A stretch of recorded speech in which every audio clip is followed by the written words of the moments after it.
Welcome to the podcast. I'm your host, Lisa Taylor-Austin, psychotherapist and expert witness.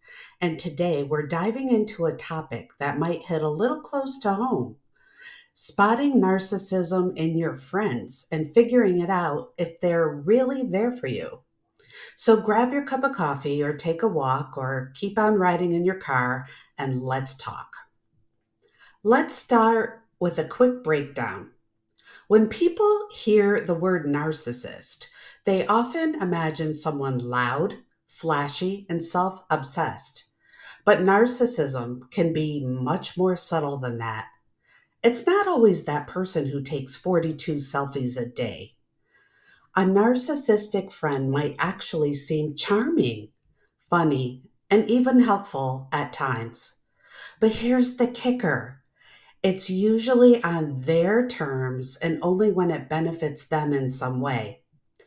At its core, narcissism is about a lack of genuine empathy, a need for admiration, and putting themselves first, always.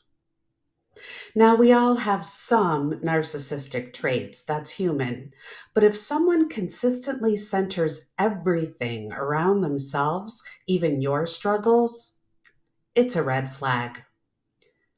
So, how can you tell if your friend might have narcissistic tendencies? Let's break down a few red flags. First, they always one up you. You got a new job? They had 3 offers. Going through something hard? Suddenly they're talking about their worst day. It's not a support system, it's a competition. Second, your boundaries are optional to them. You say you're tired and can't talk. They call anyway. You ask for space. They guilt you for, quote, abandoning them, end quote.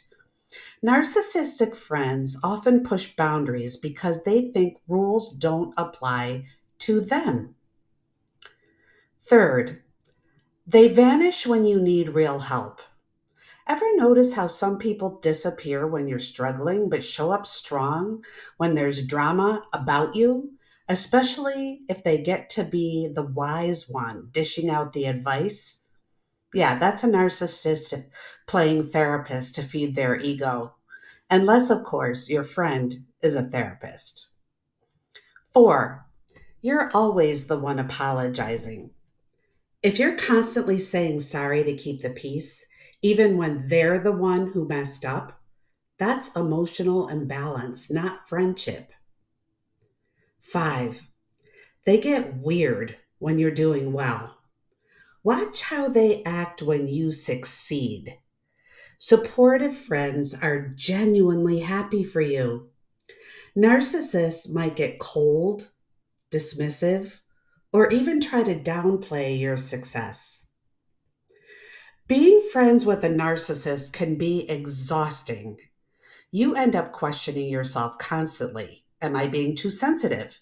Maybe I'm overreacting. Newsflash, you're not.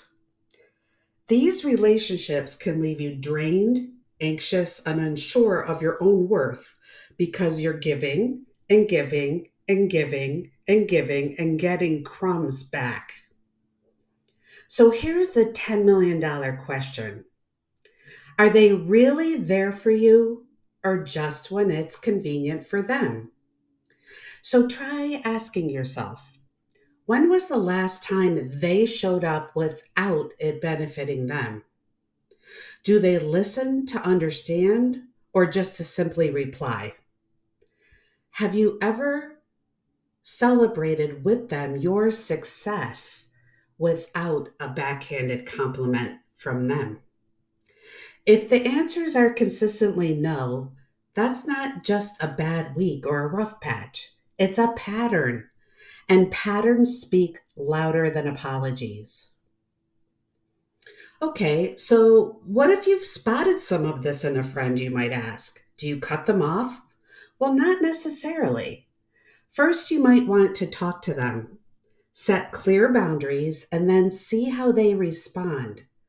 A real friend will reflect, maybe even apologize, and try to do better.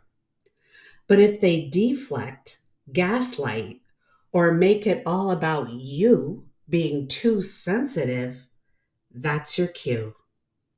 Sometimes the most loving thing you can do for yourself is to walk away or at least create space. You're allowed to outgrow people who aren't growing with you. Look, friendships are supposed to lift you, not leave you second guessing your worth. If someone only wants you around when it's convenient for them, that's not love. That's utility. You deserve people who celebrate your highs, sit with you in your lows, and don't make it all about them. Thanks for spending a little time with me today. If this episode resonated, share it with someone who might need to hear this, or maybe just replay it as your own reminder. You are not crazy. You're just waking up to the truth. I'm Lisa Taylor-Austin, licensed psychotherapist and expert witness, and this was Spotting Narcissism in Your Friends. See you next time, where we keep it real always. Take care.